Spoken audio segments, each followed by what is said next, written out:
Hi, I'm Peter Burlingame of the Self-Defense Initiative. One of the most frequently asked questions among the gun circles is, if you could only have one gun, what would it be? And for years and years and years, this question always comes up and it sparks endless debate. And I'd like to give you my take on that. If I could only have one gun, what would it be? And it would be the Glock 23. That's their mid-size pistol in .40 caliber. Let me explain why that is. One, Glocks are utterly reliable. You can buy a Glock and take it out of the box and have a really high level of confidence that it will fire, it will function perfectly, and will keep doing so regardless of how dirty it gets and how much it's abused. These are just amazing guns. I also like how simple they are. The Generation 3 Glocks only have 28 parts. The Generation 4 Glocks have a couple more parts because the recoil spring is a little bit more complicated. But it is a very simple gun. It's very easy to field strip and detail strip. Very easy to replace parts on them.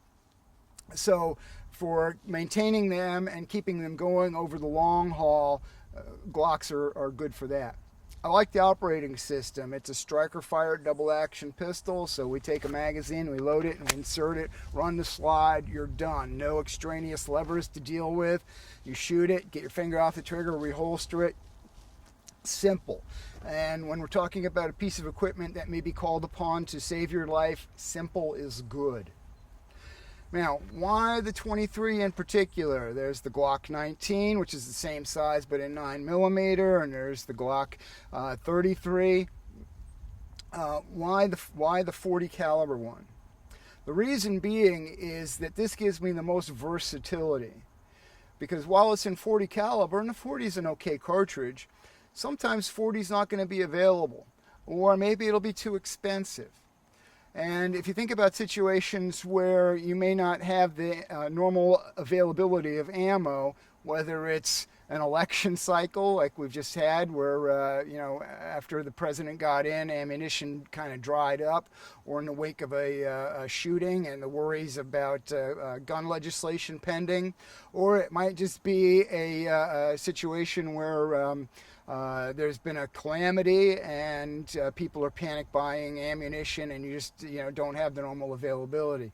So being able to switch calibers is a nice thing to be able to do. Okay, so why a .40 caliber in particular? Why not get it in 9mm or 357 SIG? Well, getting it in .40 gives me a lot of versatility. One, the .40 is a very common cartridge. One of the top pistol cartridges right now. So getting it in .40 makes sense. But in .40, I can also convert from one caliber to another very easily. So if I just simply disassemble the pistol, take the barrel out, and put in this barrel,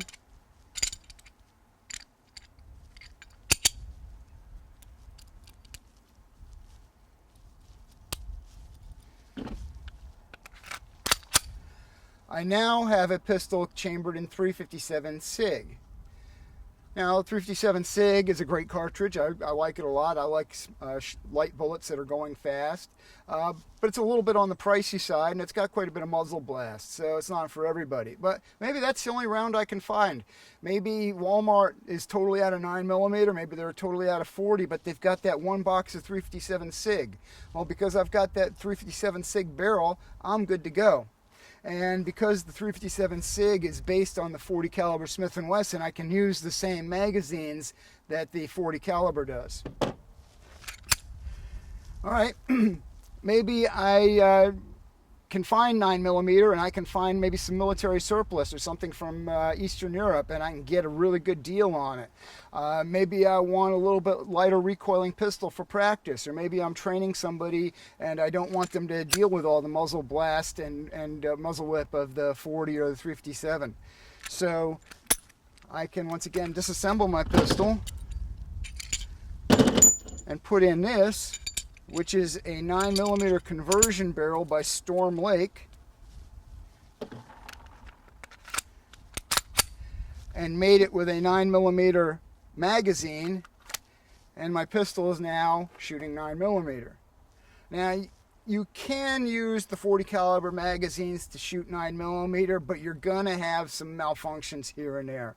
The feed lips are the magazine lips are a little bit spread apart more than they should be for the 9mm for optimal feeding.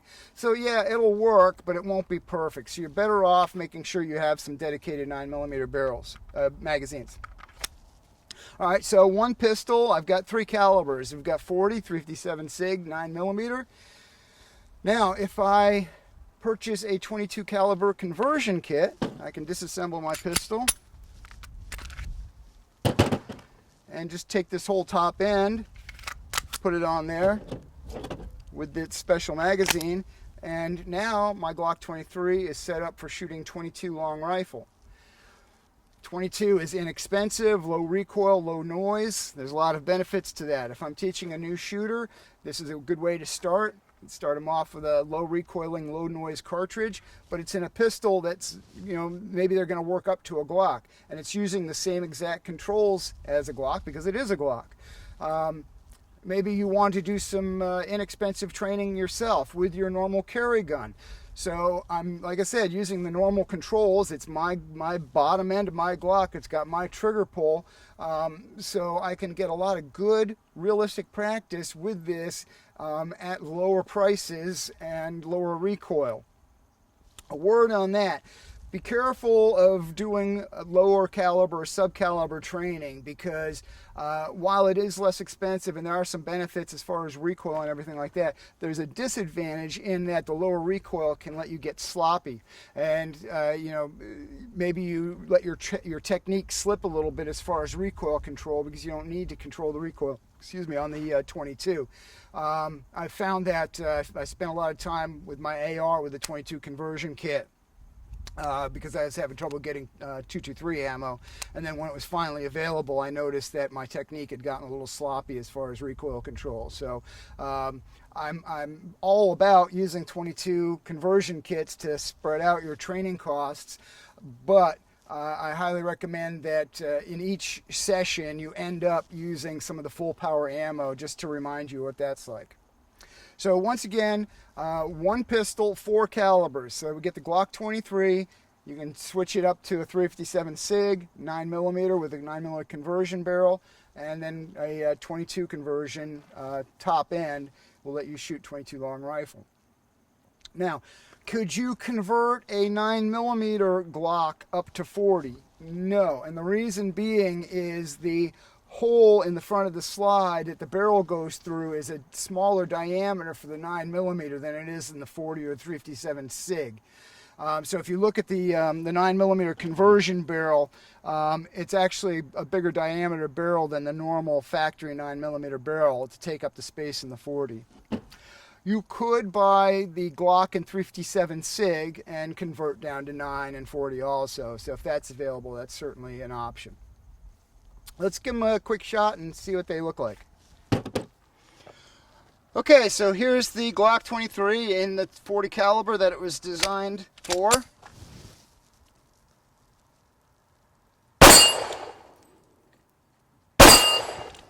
Let's disassemble it. Pull the recoil spring, pull the barrel. Now we're going to put the 357 SIG barrel in there. And we're going to use the same magazine that we used for the 40. You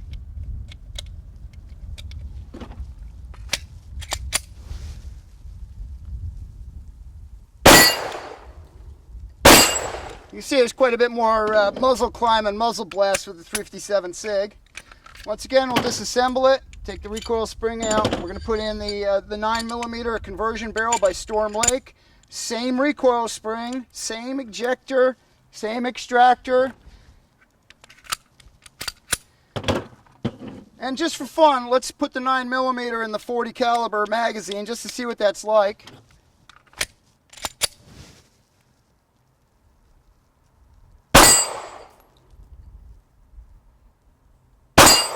And it did work. I did get a failure to eject on the second round. So you'll be better off with a dedicated magazine for 9mm, and Glock magazines just aren't that expensive. And speaking of Glock magazines, another reason I like Glocks is because you can get larger magazines. This is the standard 9mm magazine for a Glock 19, but it's got a 4-round extension on it, so that gives me 19 rounds. You can get the 17-round magazine, put the extension on it for 21 rounds, or you can get the 32-round magazine, which gives you a lot of continuity of fire.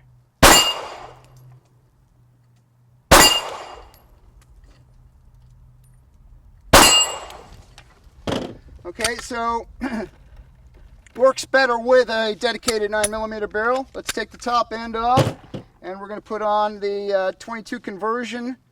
This one is made by Signer. The other company that makes them is Advantage Arms, and I like those quite a bit.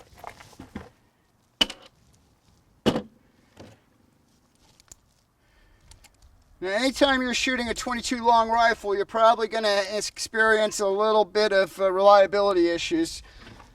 22 rimfire is just never going to be as reliable as a centerfire cartridge.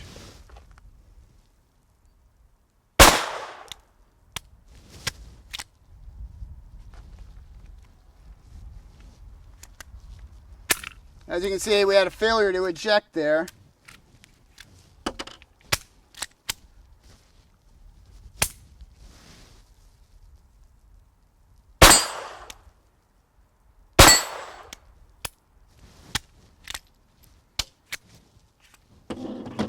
Okay, so once again, Glock 23, 1 pistol, 4 cartridges. So that gives you many advantages, having that kind of access to different kind of cartridges and being able to adjust the cartridge to your situation, whether it's just that's all you can find, or you want to shoot a lower caliber, lower recoiling cartridge. I'm Peter Burlingame of the Self-Defense Initiative. Thanks for watching. Be safe out there.